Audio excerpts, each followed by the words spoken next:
Hello, everybody. This is the second episode of The Short Answer, your astrology questions answered in brief. I'm Jennie Date. I run Hidden Path Astrology, and you can find me at hiddenpathastrology.com. So today's question is, what are the moon's nodes? The very short answer is that they are a mathematical point in space, and they refer to where the orbit of the moon around the Earth intersects with the Earth's orbit around the sun. So to show you what I mean, we're going to talk a little bit about the astronomy and then very briefly about the astrology of the nodes. So I'm going to put up some slides here. So first of all, this slide, pretty obvious. It's the moon's path of travel around the Earth, and it goes through all 12 zodiac signs in just 1 month. So that's the first part. The second piece is the Earth's orbit. The Earth orbits the sun, as we know, but it looks to us like the sun is circulating around us and passing through different zodiac signs. So the sun's apparent path of travel from Earth is through the zodiac signs, and that is what we're seeing, and as you probably know, goes through all 12 zodiac signs in a year. So where these two come together is your nodal axis. So in this little diagram, you've got the moon spinning around the Earth spinning around the sun, and where that moon's orbit intersects the pathway of the Earth, as you can see with the arrows, are the two nodes. One of them is the south node, and the other one is the north node. And they're always exactly opposite each other, where the moon's orbit intersects the ecliptic or the zodiac belt. Okay, so to understand the difference between the south node and the north node, I have this slide for you. So as the moon orbits around the sun, the Earth, it's spinning in one direction, and you can see where it intersects the Earth's path around the sun is right here. That's the south node. So this is when the moon is traveling down and passing the ecliptic and going down towards the southern hemisphere. So when it's traveling from above to below, you have the south node, and then when it's traveling from above to below, it's the north node. So this is what we have here. You see the moon continuing its orbit and then hitting that point right here where this big white arrow is, and letting you know that that is where the north node is. So that's the astronomy piece of what the nodes are. Now let's move into the astrology.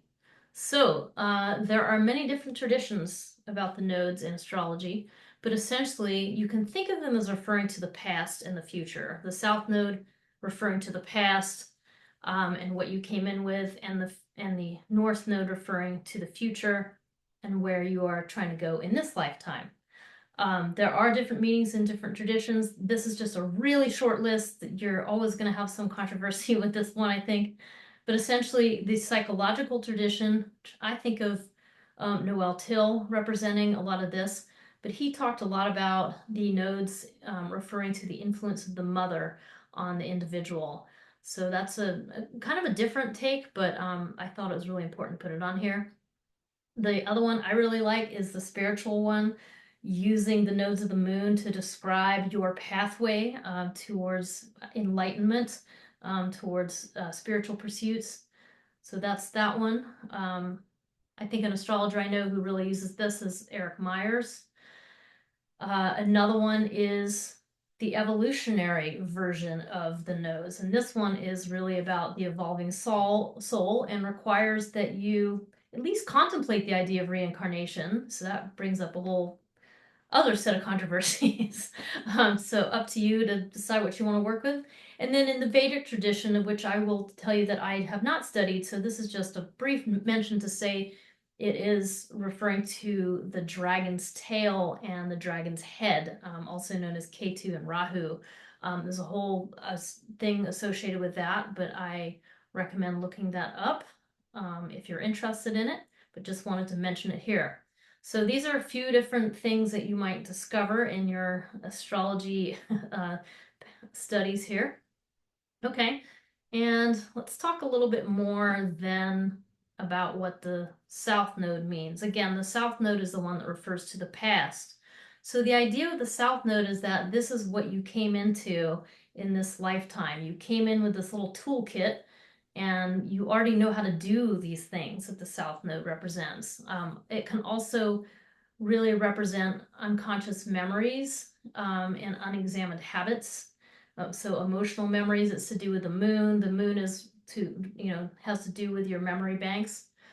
So there's this emotional piece that the south node carries. There's also inherent skills here, things that you just automatically know how to do, and you don't even know that you know how to do them. You just take them for granted. Ultimately, the south node really represents this opportunity to heal from the past, to heal genetic lineage issues, to heal karmic issues, to work through limitations and failures of past, and allow you to move it into a different direction. So the whole key to the south node is you are trying to mine the gold that is in the south node so that you can incorporate it into the north node direction. So there's a little summary of the south node. And let's talk about the north node. The north node is where you're going, the future, the direction that guides you in this lifetime, the direction that refers to your higher self. So this is the path to integration and the connection to higher self. It's always going to be something that feels unfamiliar. It may feel clumsy. It may feel like you don't know how to do this and it's really difficult. And that's because you have come into this lifetime without knowing how to do that yet. It's unexplored, it's unknown, it's unfamiliar territory. So it can really feel a bit, clumsy and awkward to learn these new skills. But the whole key with the North Node is that you're striving towards it, and that is what helps you resolve the South Node dilemma if you're looking at it from sort of a wounding or past karmic point of view. But the North Node is really a place to work with to push yourself forwards in this lifetime. So this is a really brief overview of that. And at long last, we'll leave you with this, which is we have Eleanor Roosevelt's chart here. And I just want to show you how you find this thing in the natal chart. So I'm going to circle it. Here you go. In her case, her sun in Libra is very close to her North Node, which implies that she was born near an eclipse.